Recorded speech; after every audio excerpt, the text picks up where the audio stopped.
channel. It's me again, Anna, and for today's vlog, wala lang. So today we're going out because Sebi needs a haircut. Do you need the haircut? Yes. Yes. Let's go to bugs. Bugs? Yeah, he's been wanting to find bug. Mia, you want to say hi? I do a haircut. Bugs. Yeah, we're gonna try to get your hair. We're gonna get your haircut done first, and then we're gonna try to find. And then we're gonna find bugs. Okay? Try me more. Okay. Ayun. So anyway, on the way here, nakalimutan ko ilagay yung Bugs. SD card nung camera ko. So buti na lang yung dashcam nung sasakyan merong SD card. So tinanggal muna namin. Yeah. Anyway, I'll see you guys dun sa barbershop.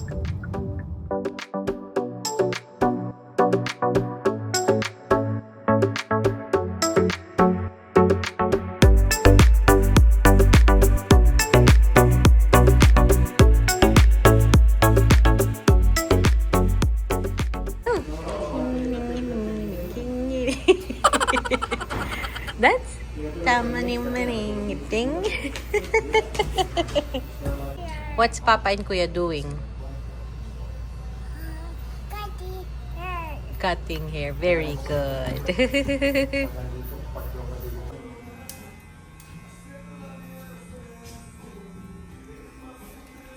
Wow, so guwapo naman.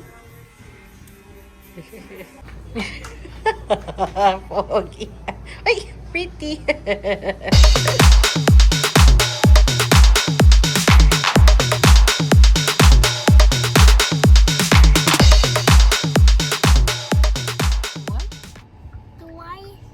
The lion? Yeah, the lions don't eat. Of course the lions eat. Are they, do you think the lions are herbivore or carnivore? Carnivore. Carnivore, yeah. Why are they carnivore? What do they eat? Meat. Meat, very good. Mia, Kuya is? Mia is pretty. How about Kuya? What's Kuya? Pogi, very good. What is a pocket chicken scissors?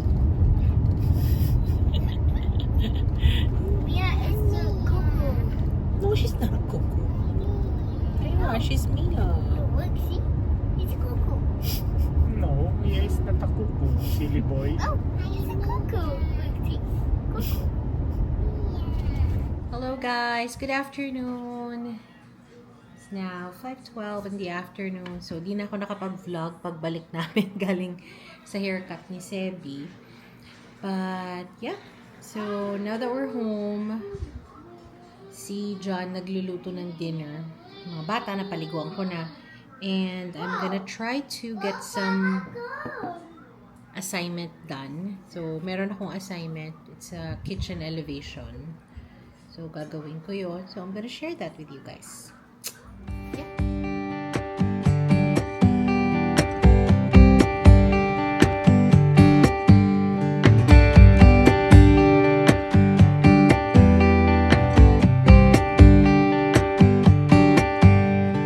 Looking for my mother's eyes as I'm staying close to the mirror. A lock of gold, a secret smile, little things I remember.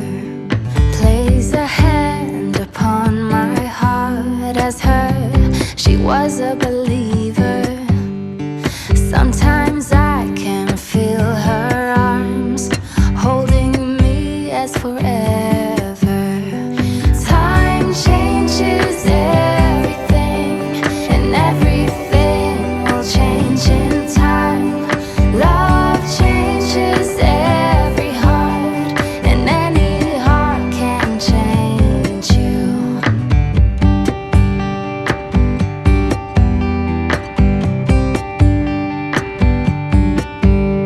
I see in you my mother's eyes, and I lay your head to my shoulder.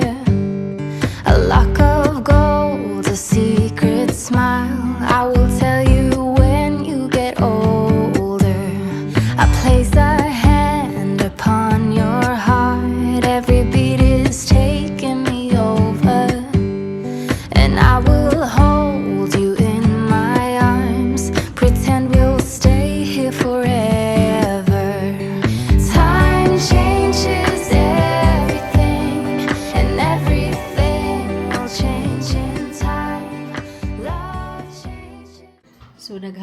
laptop ko.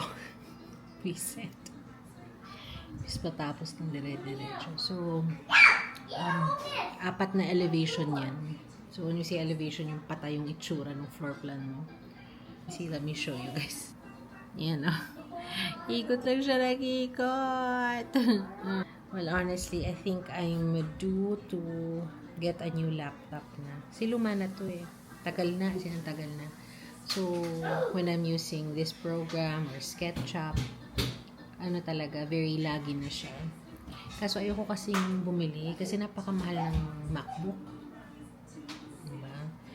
And ayoko munang mag-invest ng ganun until tapos ko yung program or yung course ko. And kumikita na may clients na. Alam mo yung ganun. But, I don't know. We'll see. Talagang sinastruggle ko siya lately. Hello guys. Just finished taking a bath and ay, ang sarap. Super init sa amin ngayon. Super, super init. And I hate it. After nito, malamang magdi-dinner lang kami. Ito nga pala gamit ko ngayon na serum. It's really nice. So far, nakakaano siya. What do you call that? Hydrate. Kasi nga diba, ever since, issue ko talaga is yung pagiging dry ng aking mukha. So far, it's been doing really good for me. So, during the morning, ito lang talaga serum na gamit ko. Inuubos ko lang siya muna actually. After kong ubusin, meron akong gustong itry eh. Yung sa Medicube na brand. Medicube ba? Tama. Basta parang ganon. Kaso nasa pricey side siya eh. So anyway, after ko mag-serum, lalagay din ako ng eye serum. Ito ang gamit ko during the day. This one from L'Oreal. L'Oreal to ba? Tama. Yan. Maganda siya. Ina-apply ko lang ganyan sa eyes ko. Under my eye. Kasi as you can see, lagi siyang dark. Dahil sa pagpupuyat, alam niyo na. But sa nighttime, ito gamit ko. Yung Advanced Night Repair Eye ng Estee Lauder. So this is just a sample that I received nung birthday ko from Sephora. So tinatry ko lang siya muna. Testing ko lang kung kamusta siya. Ganyan lang, lalagyan ko lang under my eye. After niya, naglalagay na ako ng cream ko. Ganun lang. Yun lang yung aking nighttime routine para sa aking mukha. And during the day, same din, serum. Tapos ito, sa morning. Tapos afternoon, both. Ang gamit ko na cream is yung sa e.l.f. lang, yung hydrating cream nila. Which is really good.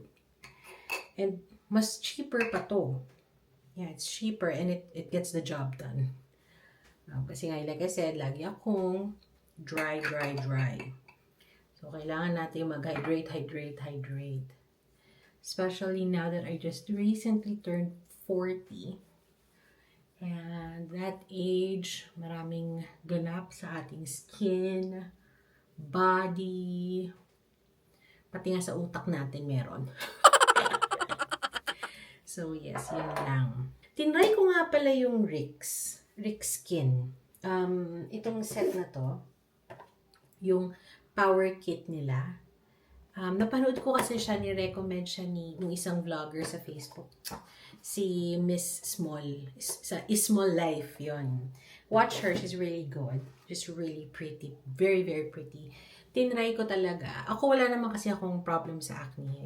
I seldom get acne. If I do during magkaka-period or after my period, doon ako nag-acne. So, minsan pa isa, dalawa, tatlo. Ang gusto ko lang was to even my skin tone. And I did notice na after ko siyang gamitin, nag-even out naman siya. Hindi ko siya na-complete tapusin for the reason na kasi syempre magpipil yung face mo, diba? Summer ngayon. Dito sa amin sa Canada. So, napakainit. So, mahapde. Kasi nga mainit. So, ni-stop ko muna. So, I'm planning to do it. Try it again this December. Or basta pag-start ng fall. Ano ba? Tama, fall. Kasi medyo malamig-lamig na yan eh. Pag nag-fall, dyan ko siya ulit sa start para hindi naman kawawa yung skin ko na nagpipil na nga na napakainit pa. Hindi ko rin naman alam sa sarili ko. Bakit? Kung kailan summer, tsaka ko siya sinimulan. Ayun, tinry ko siya. Tapos may binili pa akong isang kit niya. Let me show you guys. Ito, yung Radiant Boost. So, ang plano ko, after ko tapusin itong power kit, ito naman yung susunod ko na gagamitin. And, yan siya. Okay. But, yeah, so far, alam mo, favorite ko sa kanila is yung kanilang sunscreen. Their sunscreen is really good. Actually, nandun lang ngayon sa bag ko eh. Dalawa ang sunscreen ko. I use the Tatcha. I used to use this one, yung sa Tatcha. Pero nung nagamit ko yung sa Rix, the best pa rin talaga yung Rix. So far ito, hindi ko masyadong nagagamit ngayon. But, yeah, yung sa, Rix, ang ganda. Ang ganda niya, guys. Very nice. Very nice siya sa skin. So, yeah. If, halimbawa, muli kami ng Philippines, bibili ako. Mag-hoard ako. Mag-hoard. Kahit yung sunscreen lang talaga. Pero umiinom din ako ng collagen. It helps din. Because nga very dry. And the collagen brings in water sa body ko. So, which is good. And it had lessened may mga joint pain, mga bagay na, alam mo na, affiliated sa katandaan. Yun. So far yun lang yung mga bago kong tinatry na product. So, blower ko lang yung buhok ko para magkaroon naman ng, kasi ang bigat-bigat pagpasa. So, blower ko lang. I'll be right back. It's been a long time since I last vlogged. And to the OG, the original followers here or subscribers that I have, first of all, sorry. I apologize for being away for so long. I do have a good reason. I should have, right? So I was away for a long time because of a lot of things. I think mainly will be school. Okay. Because I went back to school and I'm taking up interior design. I'm pretty sure before you guys watch this vlog, you saw the videos that I posted about my interior design journey and whatnot, right? So I've always been in love with interior designing. Well, I never really knew that I love it. I've always enjoyed it. And I enjoy ko yung decorate, pag-ayos, organize, mga ganyan. I enjoy ko talaga siya ever since. But I never really thought of making a career out of it. Up to this day that I'm taking the program or the course, I'm not really thinking na magiging, full-blown interior designer ako one day. No. I'm just doing this for me. Something that I know I love. And if given the chance, if God permits it, if God blesses it, if it's God's purpose for me, then maybe, yun yung magiging path ko. But for now, I'm just enjoying it. And lately, ever since I started the school, I've been very hard on myself. To think na I do have 2 toddlers, I work, I have a house to take care, I have a husband to take care, and I work and adding up studies, the vlogging had to be set aside muna. Kasi nga, I was so hard on myself na feeling ko kailangan magandang grade ko, kailangan ganito. Because it's not cheap to study here in Canada. So, gina-justify ko talaga siya. So, consistently for nakailang term na ba ako? 3 terms? Oo, hanggang 3rd term, ito 4th term na ako. I've been consistently getting 90. And then I got burned. Sobrang burn. To the point that I was breaking down and everything. So, I had to sit down and thoroughly think about what I'm actually doing with myself. So, yeah, that's why I said I need to return to vlogging kasi nga, this is where I originally started naman. I rooted in na you guys helped me through postpartum depression, the death of my father, being a first-time mom. So, everything started here eh. So, I thought na now I'm spiraling back to my depression and everything. It's great to get back to vlogging kasi I feel that I have you guys that I'm talking to and it helps a lot when you talk to, whether nakikita ko man kayo or hindi. The fact that I'm just talking and pouring my heart out and I know that out there's some people listening, it makes me feel good. And yeah, so now I'm trying to be good to myself. So now, no expectations. I'm still doing my school, pero wala na yung high expectations ko sa sarili ko. Na it doesn't matter. So, kung halimbawa, hindi na 90, hindi 100, sabi mo 70, it's fine. As long as I pass, mairaos ko lang to, then be it. Kasi matigas din ulo ko eh. I don't listen, especially with John. I don't listen to him. Lagi niya ako napapagalitan in terms of that. And I don't want my children, si Sebit, si Mia, to see na, oh, kailangan ganito, kailangan achiever, kailangan ganyan. I don't want them to grow up like that, you know? So, if I'm gonna be like that, it's like I'm setting an example na kailangan achiever ka, kailangan you're like this. So, I don't want that for them. So, I have to, you know, tone down a bit. So, that's why here I am again, back to vlogging. And hopefully be consistent this time around. Again, I do not like to make promises kasi. But this time I really want to try to keep up with the vlogging. Yung kaya ko lang. So far I have posted some videos which is about the interior design. I just wanted to share that part of me. Because again, this channel is Anna's life. So interior design is a new part of my life that I want to share with everybody. And yeah, if you guys have any questions about it, feel free to comment down below or even message me in my Facebook page. So I'm gonna put the link down there.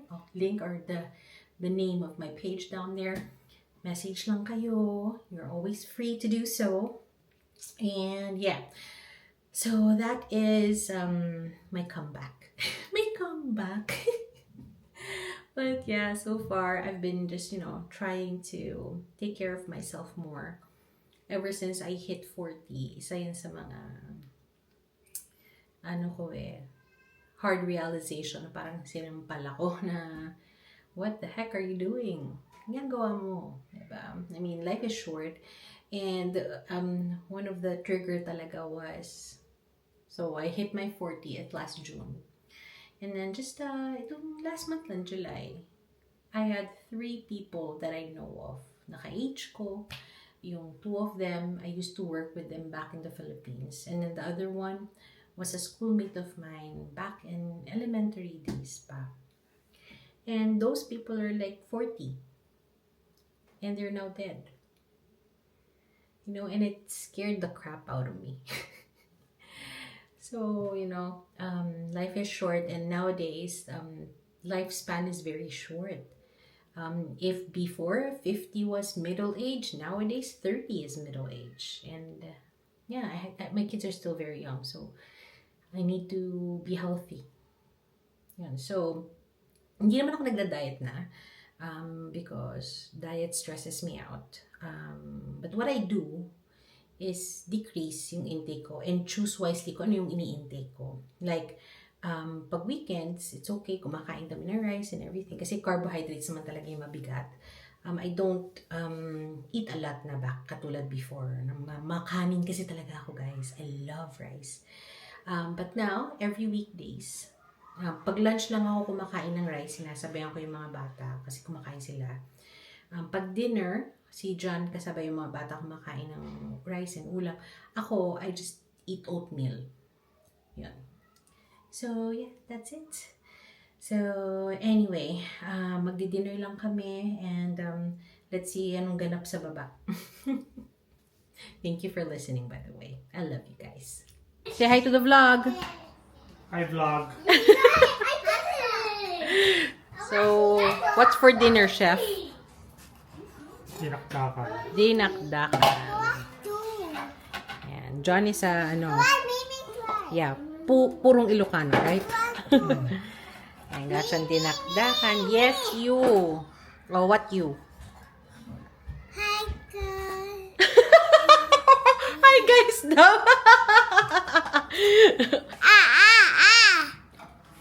Pakita mo sa kanila na kumakain niya ng tenga. Yung guys, kumakain niya ng tenga ng baboy, ah. With what? Is it yummy, Mia? Yes. Super yummy? Yes. Yes. That's good. Don't do that. Papa's making yummy dinakdakan. Quiet. Hi guys, so it's now almost 7:30 p.m. So magda-downtime na yung mga kids, bedtime soon. Anyway, thank you so much for watching. Till our next vlog, take care, keep safe, and God bless. Bye! Say bye-bye. Mwah! Flying kiss. May topak na siya eh. Thank you guys. Bye!